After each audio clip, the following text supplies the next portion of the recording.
Welcome to Image News. బాణసంచా తయారీ కేంద్రంలో జరిగిన ప్రమాద ఘటనపై అన్ని కోణాల నుండి దర్యాప్తు జరుగుతుందని రాష్ట్ర ప్రభుత్వం నియమించిన ద్విసభ్య కమిటీ సభ్యులు పురపాలక పట్టణాభివృద్ధి శాఖ ముఖ్య కార్యదర్శి ఎస్ సురేష్ కుమార్ తెలిపారు.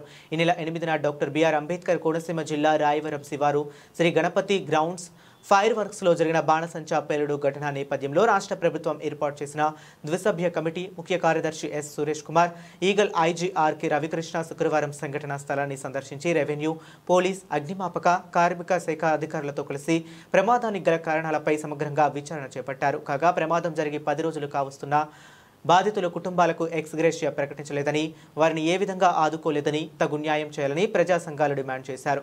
ఈ కార్యక్రమంలో జిల్లా కలెక్టర్ ఆర్ మహేష్ కుమార్, జిల్లా police superintendent Rahul Meena, RDO D Akhila, DSP B రఘువీర్, జిల్లా అగ్నిమాపక మరియు విపత్తు నిర్వహణ అధికారి పార్థసారథి పాల్గొన్నారు. మన రాయవరం మండలంలో అక్టోబర్ 8వ తేదీ జరిగిన ఫైర్ క్రాకర్ మ్యానుఫ్యాక్చరింగ్ యూనిట్లో జరిగిన యాక్సిడెంట్కి సంబంధించి ప్రభుత్వం వేసిన ఎంక్వైరీ కమిషనర్గా నేను, అలాగే ఐజీ ఆర్కే రవికృష్ణ గారు మేమిద్దరు కూడా ఈరోజు ఇక్కడ రావడం జరిగింది. మొట్టమొదటిగా సంఘటన జరిగిన సైట్ పరిశీలించాము.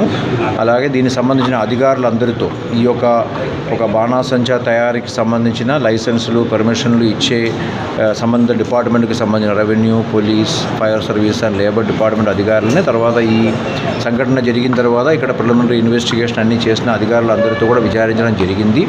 సో దీనిలో ఏంటంటే ముఖ్యంగా మీకు అందరికీ తెలుసు, ఈ ప్రాంతంలో ఎక్కువ కూడా ఫైర్ క్రాకర్స్ తయారు చేసే యూనిట్లు ఉన్నాయి.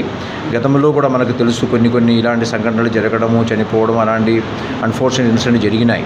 సో దీనిలో కూడా ప్రాథమికంగా మేము విచారించినప్పుడు ఈ యొక్క యూనిట్కి సంబంధించి దీనికి అన్ని విధాల లైసెన్సులు ఉన్నాయి. అంటే ఇది సెప్టెంబర్ 26వ తేదీ, అంటే ఈ సంఘటన జరిగిన ఆల్మోస్ట్ ఒక 10-12 రోజు క్రితం కూడా జాయింట్ ఇన్స్పెక్షన్ కూడా జరిగినాయి ఇక్కడే. ఆ జాయింట్ ఇన్స్పెక్షన్ రిపోర్ట్ కూడా మేము చూసాము. దాని ప్రకారం కూడా ఒక యూనిట్కి ఎన్ఓసి ఇచ్చేటప్పుడు వాళ్ళు ఫాలో చేయాల్సిన అన్ని ప్రికాషన్స్ దానిలో ఉన్నట్టుగా మనకు పూర్తి అర్థమైంది. కానీ అక్కడే వాళ్ళు ఇది తయారు చేసే టైంలో వాళ్ళు ఫాలో చేయాల్సిన ఒక యాక్టివిటీ అన్నీ కూడా ఖచ్చితంగా పాటించారా లేదా అనే అంశం మీద మాకు అనుమానం వస్తుంది. ఇప్పుడు దాని మీద పరిశీలించడానికి కూడా అక్కడ పనిచేసే వాళ్ళు ఎక్కువ మంది కూడా చనిపోయారు. ఆల్మోస్ట్ 10 మంది చనిపోయారు. దానిలో ఇంకో సర్వైవ్గా ఉన్న ఒక 3 మెంబర్స్ ఉన్నారు. వాళ్ళు కూడా ఇన్సిడెంట్ జరగగానే సంభవం అక్కడి నుంచి వాళ్ళు పారిపోయారు, ఎస్కేప్ అయ్యారు. సో వీళ్ళందరినీ కూడా అడగడం జరిగింది. సో దీనిలో ఏదో ఒక అన్ఫార్చునేట్ యాక్సిడెంట్ జరిగినట్టుగా దానిలో గమనించడం జరిగింది. సో దీని మీద ఇంకా డీటెయిల్డ్గా ఫోరెన్సిక్ రిపోర్ట్ కూడా రావాల్సిన అవసరం ఉంది.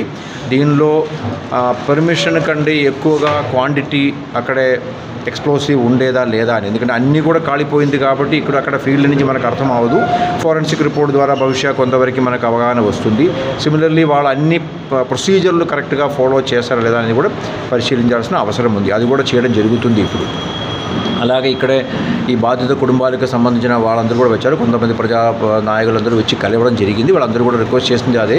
ఎక్కువ మంది కూడా ఆల్మోస్ట్ అందరూ కూడా పేదవాళ్ళు, వాళ్ళందరికీ కూడా ప్రభుత్వం వాళ్ళని ఆదుకోవాలి, వాళ్ళకి నష్టపరిహారం ఇవ్వాలని చెప్పడం జరిగింది. ఖచ్చితంగా ఇది కూడా ప్రభుత్వం దృష్టికి తీసుకెళ్ళడం జరుగుతుంది.